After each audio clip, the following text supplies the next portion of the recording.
Maps I find epic. A map of Italy made out of pizza. Oh my god, that's incredible. Not only is that artistically and culinarily brilliant, but you know that'd be really satisfying to eat as well. You just start in the south and you just go... The newest republic in the world. Hey, Barbados. Let's get some cheers for Barbados for getting rid of the Queen and becoming their own free country. Yes. Oh, they did a little carnival with the flag colours. Oh my god, I've got that shirt. I could have been there. I'm gonna go get it. Wait right there. I found it, guys. I found it. Realistically, even though it's quite cold, I should probably wear it for the rest of the video. Just be rude to Barbados if I didn't, you know what I mean? The topography of Kazakhstan. Oh, see, that's delightful because not only is it, you know, a nice 3D render, but you've done it in the colours of the Kazakhstan flag, and that's the kind of thing I can get on board with. Oh, there's a Bangladesh version with the Bangladesh flag colours. What's going on here? I don't like this. What mountain range is that? We're gonna have to have a look. Shove me in the thick of it, please. Here we go. This is a mountain. It's just a man looking at his phone stood next to quite an underwhelming water fountain. Piracy in the 21st century. So this isn't on about like downloading a DVD. This is like actual pirates that like steal your boat and stuff. So the risk of being attacked by pirates, you can see in most of the world, isn't really a big deal. However, you can see there in Somalia, there's a 30% chance of attacks. That is mad. And I mean, I've heard of Somalian pirates, so that makes sense, I suppose. And then it's also an issue over in the Gulf of Guinea. It's even worse at 43%. And then even in Asia, Strait of Malacca, 19% of attacks. God, that is so scary to think about. Interesting map made in 1996. 1 square equals 1% of the world's population. By the looks of things, even though this is 25 years old, I'd assume the map would still look quite similar. I'm guessing Africa would probably have a few more pixels on it. Actually thinking about it, even though Asia's already big, it's probably even bigger now. But look at little Australasia, it doesn't even get its own full square. Oh, that's so cute. Channel tunnel between France and the UK. Okay, so this is the tunnel that you can drive through that takes you from the UK over to France. And it's got an incline to it. I always visualized it that it would be completely flat and straight, but obviously it's not going to be like that, is it? Oh god, that's so weird to look at, isn't it? Let me show you this picture that I saw for the first time a few weeks ago. Obviously the UK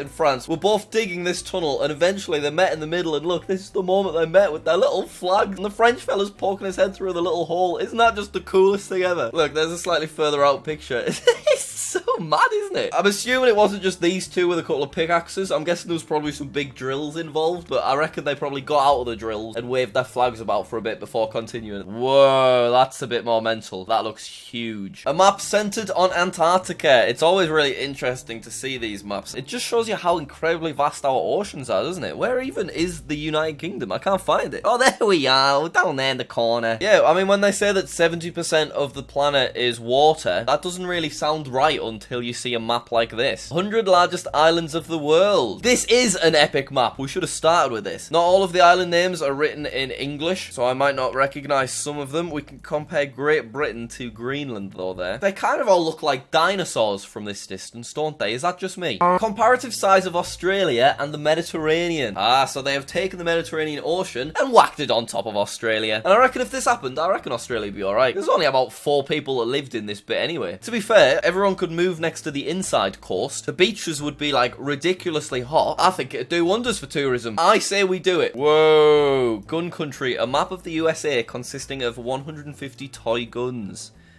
That is very cool. Yeah, that is some absolutely epic art. Oh, it makes a gun from another angle. Cool and sad. Very sad. The comparison between Australia and Europe? That can't be right. That's basically all of Europe shoved in this bit. I need to fact check. All right, we grab Australia. Oh my god, it's going to be... It is right. It is bloody right. I just thought Australia would kind of just cover this kind of Central Europe bit. But no, it's big enough to cover most of it. Look at that. The spread of the Industrial Revolution in Europe. Right, we're starting in 1720 and it's just all kind of kicking off in the middle of England. Fair enough, right? Getting a bit of spread around England. Oh, there's a pitter-patter here and there. We're going to reach the Victorian times. Here it comes. That's a big fat glow, that. Look at the UK go. Not spread to Scotland in the slightest, but it has spread over into Europe, and it's spread towards kind of France and Belgium and those areas, and now it's on a bit of a mad one.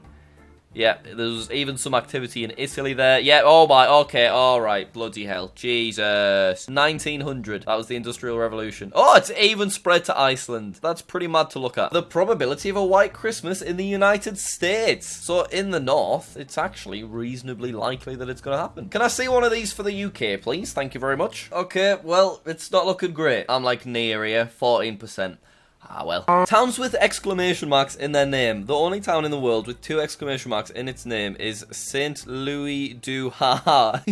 What? The only town in the world with 1 exclamation mark in its name is in the UK, and it's Westward Ho! Exclamation point. That is epic. In the future, if Jack's Geography got like really big and we had like 1 million subscribers, I would do a series like traveling to places with funny names or interesting names. We could go to like the North Korean embassy that's in London, because if you don't know, the North Korean embassy in London is just a house. It's a really normal looking house, and there's just like 2 North Korean people that work in it. That's the official embassy apparently. But yeah, we could also travel straight down to Westward Ho! I need to do some Googling. Why is that exclamation mark a thing? The village name comes from the title of Charles Kingsley's novel Westward Ho!, which was set in nearby Bidford. The book was a bestseller, and entrepreneurs saw the opportunity to develop tourism in the area, so they basically just made it a town and they shoved the exclamation mark on it because there was an exclamation mark on the book title. Interesting. Topography of the British Isles. Oh, these maps are always very delightful looking, aren't they? Trying to see what I can recognise. Well, I guess we'll have the Highlands. We'll have Snowdonia down here. Is that the Pennines? I don't think that is the Pennines, is it? And then we'll have Cumbria. There's a fair amount of big hills in Cumbria. Tracking of an eagle over a 20-year period. What?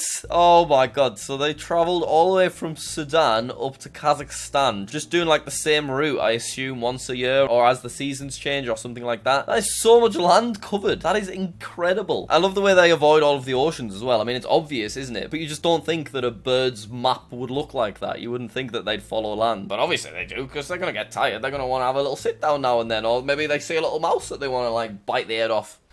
Great stuff. Topographic map of Kenya. Now, this looks epic, but I'm not gonna lie. I just keep seeing these things as nipples. That's all I can get out of this map, if I'm being honest with you. Topography of South America. Bloody hell, Chile is going mental. I want to look at a random location on Google Maps. We should visit this country. This looks incredible. Oh, he's got his little drone. He took this picture with his drone, and he's got a little mustache and everything. Oh, that is cool. That is so, so cool. What a really, really interesting spot. I would sit there with a lunchbox with a cheese sandwich in it. The Aral Sea over time. Video showing the changing surface area of the Aral Sea. I don't even know what the Aral Sea is, but there it is. So in 1961, the Soviets wanted to irrigate the land for the growth of cotton. Right, so does it get manually changed then? Oh, it does. Look at it. It's moving. It's on the move. It temporarily was a success, although in the 1980s the sea started to shrink significantly. Okay, interesting. It's like really changing.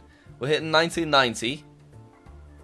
Yeah, there it all goes. In 1999, the sea had divided into a big and small part. They really messed it up, didn't they? In 2005, the water surface was less than 15% of its original size. Oh, it's coming back. There has been some progress over the last years to bring back the water. And then, well, that's it. Kazakhstan does not have Google Street View, but we can take a look at it here. Oh, whoa. Very interesting. Look at that. We've landed right on a man-made waterworks type thing that's trying to, you know, control the water. That makes sense. Mapping all the battles fought in recorded history. Well, that's pretty insane, isn't it? You can see in Europe, it's just always been kicking right off. Everyone constantly hating each other. And then in the US, fair enough that it kicked off quite a bit. You would have expected Russia to be busier, but I guess just because it's so big and it was all kicking off in the West. Topography of China, but it's a real thing. Look, that's not even a render. That's a real image. That is incredible. Bouvet Island, the most remote island in the world. Right, so it's 1,620 kilometers from Antarctica. It's 2,500 from Cape of Good Hope, which must be a place in South Africa. There is an island called Gough Island, which is 1,800 meters away, and then there's a South Sandwich Island as well. I would like to see some images of it, please. This Norwegian fella went to Bouvet Island. Whoa, look at that. So it looks like it's basically just all snow. It's just completely uninhabitable. It looks very, very cool though, doesn't it? Ah, there's a bunch of penguins having fun on it though. Well, isn't that delightful? I'm glad they're having a good time. On that note, I'm going to end off this video. I think this could have been our best map video ever. They truly were epic maps today. I was really, really enjoyed looking at them. Thank you so much for watching. If you enjoyed them as well, click that like and subscribe button, and I'll see you all later.